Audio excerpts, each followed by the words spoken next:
Friends, ನೀವು ನೋಡ್ತಾ ಇದ್ದೀರಾ ಇದು ಫಿಲ್ಮಿ ಬೀಟ್ ಕನ್ನಡ. ನಾನು ಶ್ರುತಿ ಪಾಟೀಲ್. ಜುಲೈ 3ಕ್ಕೆ ರಕ್ಷಿತ್ ಶೆಟ್ಟಿ ಮತ್ತು ರಶ್ಮಿಕಾ ಮದ್ದಣ್ಣ ಎಂಗೇಜ್ಮೆಂಟ್ ಫಿಕ್ಸ್. ಏನಪ್ಪಾ ಇದು, ನಿಜಕ್ಕೂ ಮದ್ವೆ ಆಗ್ತಿದ್ದಾರಾ? ಇಷ್ಟು ದಿನ ಸುಳ್ಳು ಸುದ್ದಿ ಹಾಗೆ ಹೀಗೆ ಅಂತಿದ್ರಲ್ಲ, ಇದೇನ್ ಕತೆ ಅಂತೀರಾ? ಹೇಳ್ಬಿಡ್ತೀನಿ ಕೇಳಿ. ಕಿರಿಕ್ ಪಾರ್ಟಿ ಸಿನಿಮಾ ನಾಯಕ ರಕ್ಷಿತ್ ಶೆಟ್ಟಿ ಹಾಗೂ ರಶ್ಮಿಕಾ ಮದ್ದಣ್ಣ ಮಧ್ಯೆ ನಿಜಕ್ಕೂ ಲವ್ ಇದೆಯಾ? ಅವರಿಬ್ರು ಮದುವೆ ಆಗ್ತಿದ್ದಾರಾ ಅಥವಾ ಸುಮ್ಮನೆ ಹಬ್ಬಿದ್ದ ಗಾಸಿಪ್ ಎಂಬ ಪ್ರಶ್ನೆ ಅನೇಕರಲ್ಲಿ ಕಾಡ್ತಾ ಇರಬಹುದು.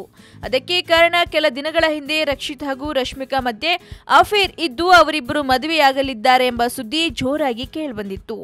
ಆದ್ರೆ ಈಗ ಹೊಸದೊಂದು ಸುದ್ದಿ ಹರಿದಾಡ್ತಿದೆ.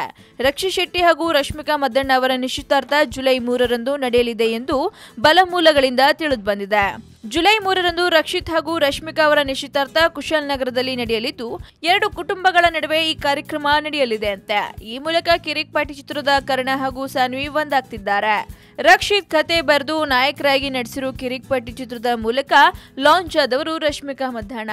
ಒಟ್ಟಾರೆ ಮೊದಲ ಚಿತ್ರದಲ್ಲೇ ನಟಿಸುವ ಮೂಲಕ ರಕ್ಷಿತ್ ಶೆಟ್ಟಿ ಅವರ ಮನಗೆದ್ದಿರುವ ರಶ್ಮಿಕಾ ಅವರನ್ನ ವರಿಸಲಿದ್ದಾರೆಂಬ ಸುದ್ದಿ ಎಲ್ಲ ಕಡೆ ಹರಿದಾಡ್ತಿದೆ.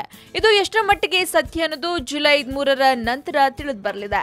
ಇದರ ಬಗ್ಗೆ ನಿಮ್ಮ ಅನಿಸಿಕೆಯನ್ನು ನಮ್ಮ ಕಮೆಂಟ್ ಬಾಕ್ಸ್ ನಲ್ಲಿ ಕಮೆಂಟ್ ಮಾಡಿ. ಹಾಗೆ ವಿಡಿಯೋ ನಿಮ್ಗೆ ಇಷ್ಟವಾದಲ್ಲಿ ಲೈಕ್ ಮಾಡಿ, ಶೇರ್ ಮಾಡಿ, ಮಿಸ್ ಮಾಡದೆ ಫಿಲ್ಮಿ ಬೀಟ್ಗೆ ಸಬ್ಸ್ಕ್ರೈಬ್ ಮಾಡಿ.